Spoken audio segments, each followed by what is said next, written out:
Hello, so we will be talking about carbohydrates, which is covered in chapter 4. So by the end of this module and after reviewing chapter 4, you should be able to define carbohydrate, be able to name the 3 groups of carbohydrates and provide examples. You should be able to evaluate the benefits of consuming dietary fiber and understanding the 2 different types of fiber, soluble and insoluble. Suggest dietary changes to improve your intake of these 2 types of fiber. Describe the process of carbohydrate digestion. Be able to understand the difference between an allergy and food intolerance. Be able to state the recommended dietary allowance for carbohydrates and various guidelines for the intake of carbohydrates, and to be able to understand the consequences of diabetes and explain dietary measures that will help reduce the adverse effects of this health condition.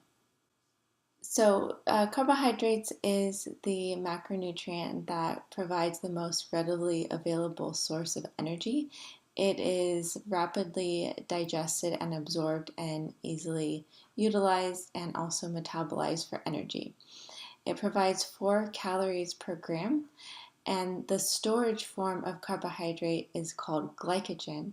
Glycogen is chains of glucose bound together by what is called a glycosidic bond, and you see glycogen being stored in the liver and also in the muscle. Right here is a image of the glycogen molecule. There's a core and then branches. Glycogen is a highly branched molecule which allows for compact storage of glucose, and there are many ends of the many branched chains providing a number of glucose molecules that can be available when they are cleaved. So the molecule structure allows for compact storage and also readily available utilization of glucose when the glycogen molecule is broken down. We will now go over the monosaccharides, disaccharides, and polysaccharide structures of carbohydrate. We have our 3 monosaccharides being glucose, fructose, and galactose. Glucose, you see here, is a 6-carbon structure. They are all actually 6-carbon structures, however, the shape of the molecules are slightly different. Glucose, the 6-carbon sugar, is the monosaccharide primarily utilized by our cells. We see glucose most frequently and readily undergoing the reactions of glycolysis. We see the synthesis through glycolysis of ATP, through anaerobic and then aerobic glycolysis, the products of glycolysis and the oxidation of glucose will go into the Krebs cycle, then the electron transport chain, providing a large quantity of ATP production, which is our usable form of energy. So glucose is the monosaccharide that's going to be providing a lot of energy for our cells. We also have fructose and galactose. Fructose is found naturally in fruit. We see it bound to glucose, which forms the disaccharide sucrose, and so that is found naturally in sugar. And then we have galactose, which is found in milk. Now we have the 3 disaccharides, and disaccharides are the compounds containing 2 monosaccharides joined by a glycosidic bond. You can see that glucose is a component of each of the disaccharides. Sucrose is glucose bound to a fructose molecule. Lactose is glucose bound to a galactose molecule, and maltose is 2 glucose units combined. So again, we see the disaccharides here, each of them outlined: sucrose, lactose, and maltose, with glucose being a component of each. They are again joined by what is called a glycosidic bond. And we'll see when we talk about digestion, and we did mention the process of digestion in the presentation on chapter 3. With digestion, we have specific enzymes used to break down each of these disaccharide molecules: sucrase breaking down sucrose, lactase breaking down lactose, and maltase breaking down maltose. So again, we have our 3 disaccharides. It will be important to know the 2 monosaccharide units making up each of the disaccharides. We now will go over what are called complex carbohydrates. So these are longer chains of monosaccharides joined together by the glycosidic bonds. We can see that they're carbohydrates containing many glucose units, from 10 to 1,000 or more glucose units bound together. So when we see polysaccharides, or hear the term polysaccharides, we think of long chains of glucose molecules bound together. The complex carbohydrates can be categorized into 3 different types: starch, glycogen, and dietary fiber. So each of these polysaccharides, these complex carbohydrates, are chains of glucose, but they are joined by different types of bonds and utilized in different ways, and you can see the structures will also vary slightly. So first, for starch, there are 2 types of starch. One type is called amylose, and one type is called, or the other type is called, amylopectin. So each of these, again, are glucose units joined together by glycosidic bonds. Amylose is only a straight chain of glucose, so only one type of bond is used to form amylose, and it's found in a straight chain. Amylopectin, you will see both straight chains and then also branching. So there's actually 2 different types of bonds used to form amylopectin. One type of bond is used to form the chain, and the other type of bond is used to form the branches. So amylose is a linear chain, whereas amylopectin is going to be branched.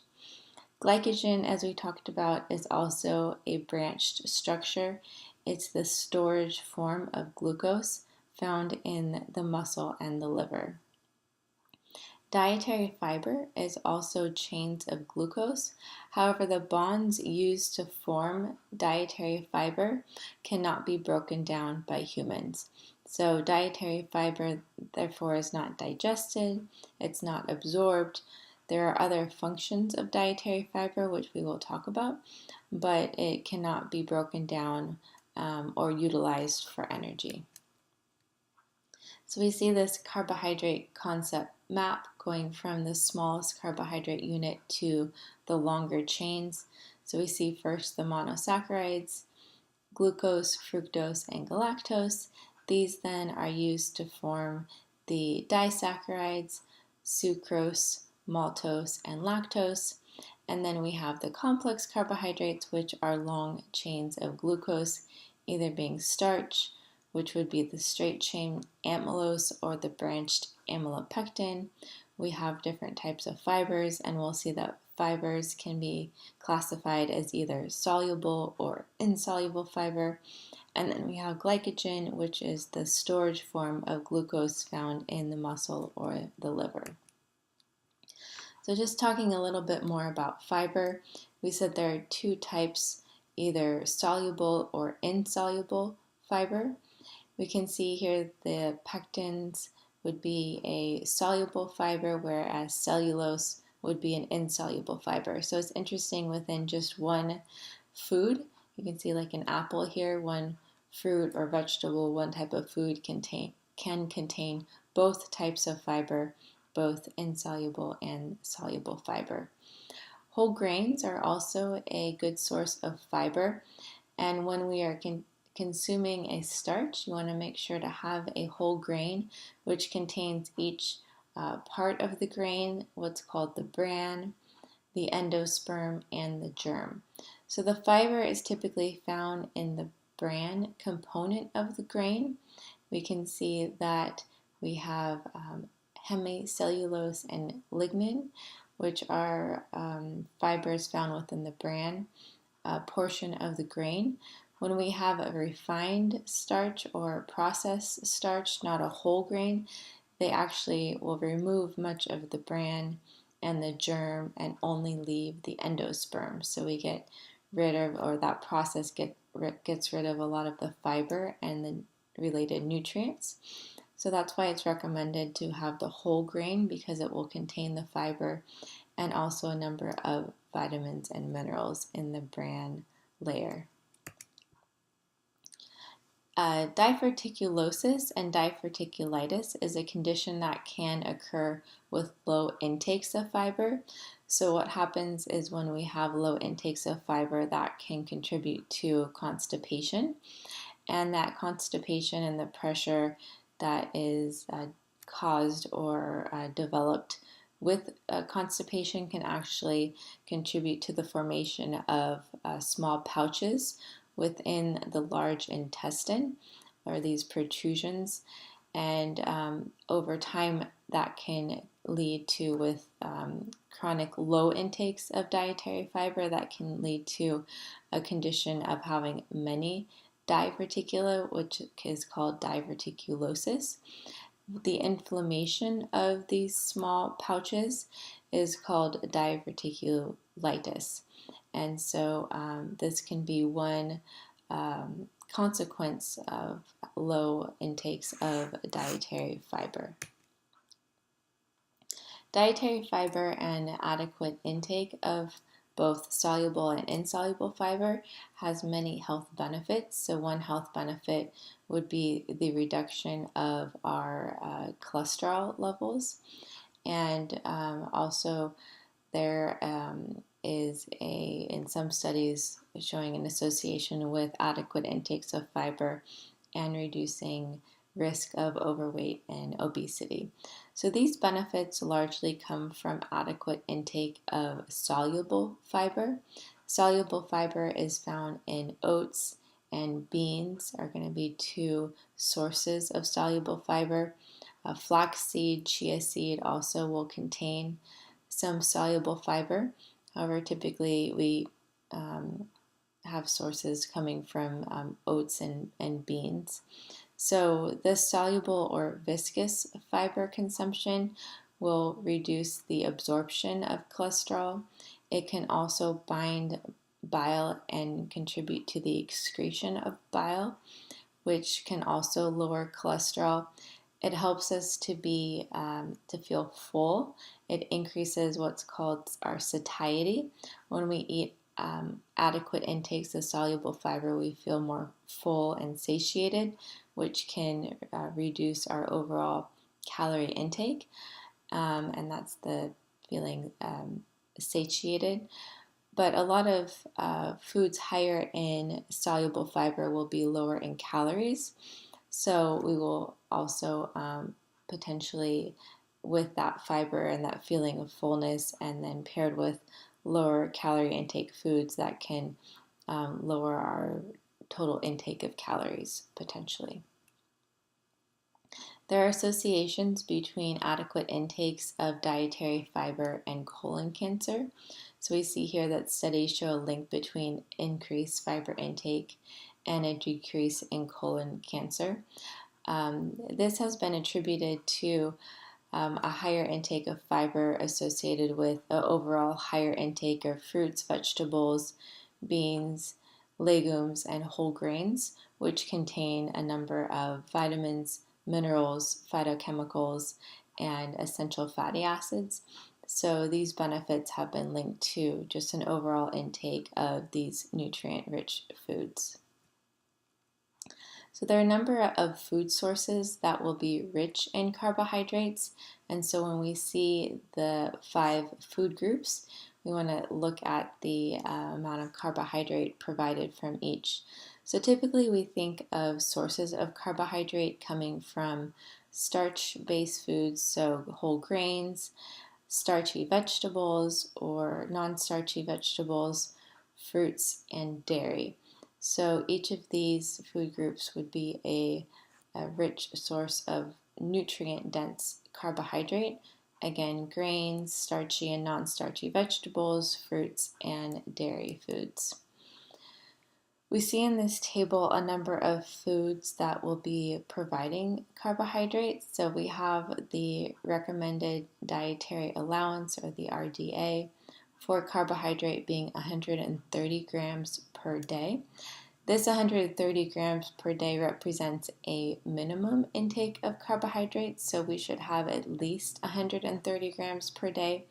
But based on our body size or level of activity, we may need more or even significantly more if you're considering someone who is an athlete who has higher levels of exercise or training. So this represents a minimum intake per day. You can see various foods that would be providing carbohydrate, and so we have the food, the serving, and then the amount of carbohydrates in that serving. So maybe take a look at this table and consider foods that would be more nutrient-rich sources of carbohydrates, and foods that would be containing carbohydrates that would not contain as much nutrition, so not as much vitamins, minerals, maybe containing more added sugar. So just take a moment to look at these foods. So which would be the nutrient-rich sources? So we see obviously the fruits and vegetables, so carrots, pineapple, orange, banana would be fruits and vegetables. So we have our beans and legumes also would be nutrient-rich. Beans here.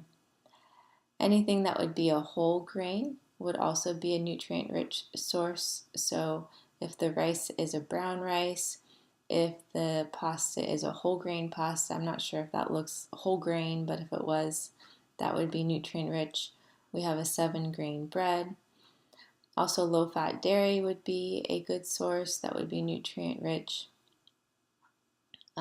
Yogurt, depending on if it had added sugar or not, but if not, this would be a good source of nutrient-rich carbohydrate. And then also the baked potato, this would be a starchy vegetable. So now looking at those with added sugars, we obviously see the soda, M&Ms would be a source that would be containing added sugar and not as nutrient-rich. Okay, so sources of diet of carbohydrates that would be recommended. So whole grains are going to be a rich source of carbohydrate, also containing key nutrients. So the most updated dietary guidelines have a strong emphasis on the intake of whole grains. So we can see various recommendations of choosing fiber-rich, both fruits, vegetables, and whole grains, often recommending 3 or more ounces of grains, with roughly 1/2 being coming from a whole grain, which would contain the bran, germ, and endosperm. We can see here another recommendation to consume 2 to 3 servings of whole grains per day. To do this by replacing refined grains with whole grains and limiting consumptions of foods containing refined grains, which would be those specifically containing solid fats, added sugar, and sodium. How do we know if a food will contain whole grains? We want to look beyond just the front label. Sometimes the label and what is listed on the label may be deceiving, so you actually want to go to the source and look at the ingredients. So you want to look for a whole grain to be listed first in the ingredient list. So you can see here for this food product, we see the ingredient list. We see a whole wheat flour. This is a whole grain being first on the list of ingredients. We can see here is another food product. It says 7-grain bread, but when you actually look at the ingredient list, the first ingredient is an enriched flour, which is not a whole grain. So it doesn't say whole wheat or oat or another whole grain food. It's an enriched flour, which is a processed grain versus a whole grain. So you want to really look at the first ingredient, which is the ingredient at the highest quantity in that food source. We will now look at the process of carbohydrate digestion and absorption. We went through this process, or we introduced this in chapter 3, but we're going to go over it with a little bit more detail.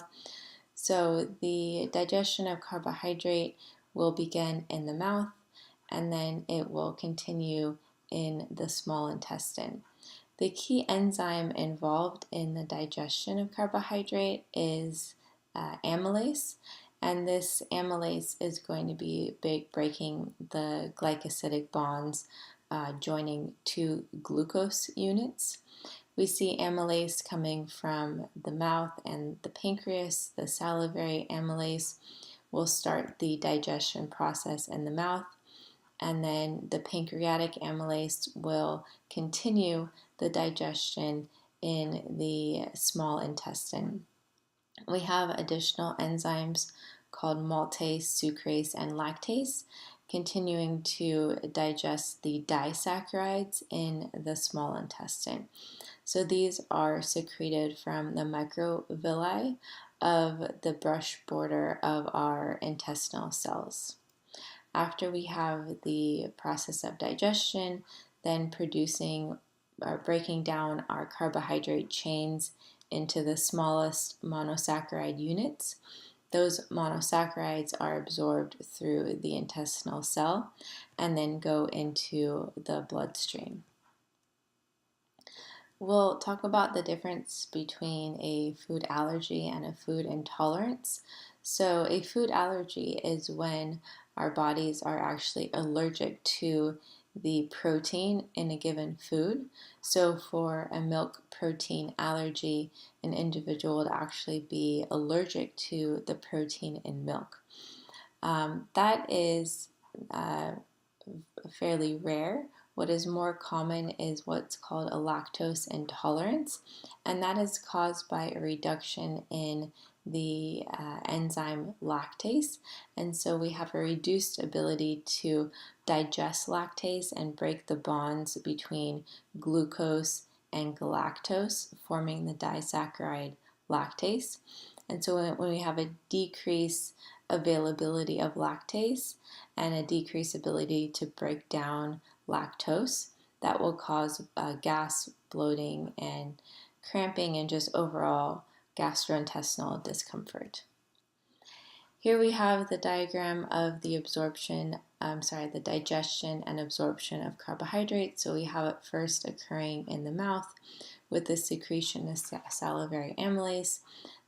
We do not have further digestion in the stomach, but the digestion will continue in the small intestine after the pancreas secretes further pancreatic amylase. And then we have the secretion of the maltase, sucrase, and lactase in the small intestine, the absorption of our monosaccharides, and then those carbohydrates that were not absorbed, so mainly the dietary fiber that was consumed, will then go into the large intestine, and those non-digested fibers will then be excreted through fecal matter. So what are the roles of carbohydrates? So carbohydrates are primarily utilized to provide energy. They're the most readily available source of energy for our cells. It's called a macronutrient that is protein sparing, because when we have enough carbohydrates available and enough energy available, then that reduces our need to break down muscle protein to provide energy. So when we have enough energy coming from carbohydrates, we do not have the need to break down our muscle protein to provide energy. It also will prevent a condition called ketosis, which also will occur in a starvation state. So now we have a little bit of an overview of the regulation of blood glucose. So glucose coming from carbohydrate is very important for maintaining our blood glucose levels within a specific range. We have blood glucose providing energy for many of our cells, including our red blood cells and the brain. So it's very important to maintain adequate levels of blood glucose. And we have two conditions that our body will defend against with the secretion of two hormones. So we want to avoid what's called hyperglycemia, which is blood glucose levels that are too high. We also want to avoid hypoglycemia, which is blood glucose levels that are too low. Hyperglycemia is defined as a blood glucose of above 125 milligrams per 100 milliliters of blood, so just greater than 125. Hypoglycemia is a blood glucose level less than 50. So we have two hormones that are involved in regulating blood glucose. We have what's called insulin and glucagon. So insulin will be secreted when blood glucose goes beyond our normal levels, and it has the net effect of lowering blood glucose. Glucagon is secreted when blood glucose gets too low, and it will have the goal of raising blood glucose. So how does insulin lower blood glucose? It promotes the increase of glucose uptake by our cells. So when blood glucose gets too high, insulin will have the effect of promoting the uptake of glucose specifically by our muscle and fat cells. It will also promote the synthesis of glycogen, which is again our storage form of carbohydrate, and it will reduce the process of gluconeogenesis, which is the conversion of our amino acids to glucose. Glucagon will have the goal of raising our blood glucose when blood glucose gets too low. How does it do this? It does this by promoting the breakdown of glycogen in the liver. And so what happens is when we have specifically in the liver our chains of glucose, which is glycogen, we have glucose units that are cleaved from the glycogen, and then in the location of the liver, those glucose units will then go from the liver into the bloodstream to promote an increase in blood glucose. It also promotes gluconeogenesis, which is the conversion of amino acids to glucose with the goal of raising our blood glucose levels. We have a nice diagram here, so we see our normal range of blood glucose being between 70 to 100 milligrams per deciliter, and so we want to have the kind of goal of maintaining blood glucose within this level. If blood glucose goes beyond 100 milligrams per deciliter, for example, after consuming food containing carbohydrate, the body will then release insulin from the pancreas. So we have an elevation of blood glucose, insulin is released, and we have the promotion of glucose entry into muscle and adipose, and we also have the promotion of glucose into glycogen. So insulin both promotes the uptake of glucose into our cells and the formation of glycogen.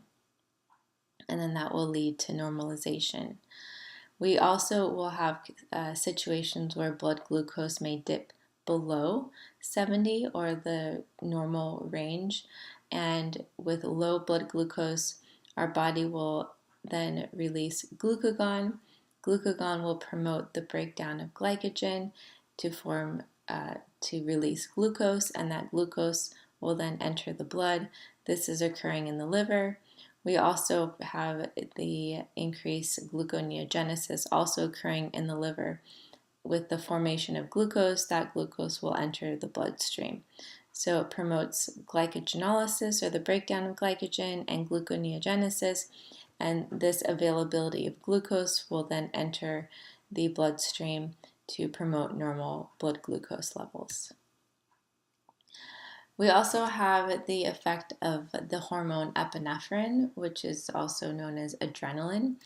It is the fight or flight response when we're in a stressed state.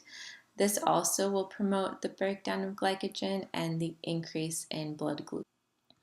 We'll look now at our daily intake needs of carbohydrates. So our recommended dietary allowance of carbohydrate is 130 grams per day. This is a minimum intake, so we want to have at least 130 grams per day. However, some people will need more than 130 grams per day if they have relative to their body size or level of activity. The Institute of Medicine dietary reference intakes recommend a proportion of 45 to 65% of total calories coming from carbohydrates. So these would be our two recommendations as it relates to carbohydrates, at least 130 grams per day, as well as having carbohydrates make up 45 to 65% of total calories. Fiber, we want to have at least for women 25 grams per day, men 38 grams per day, and this is a adequate intake level recommendation. Compared to the average intake in the US, the intakes are typically much lower than what is recommended.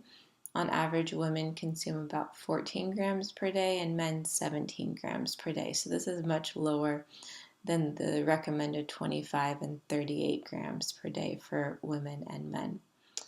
For sugar, we want to have a upper limit, so less than 25% of total calorie intake coming from added sugar.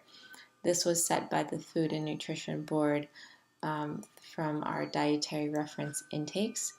So we want to make sure to have and limit our added sugars.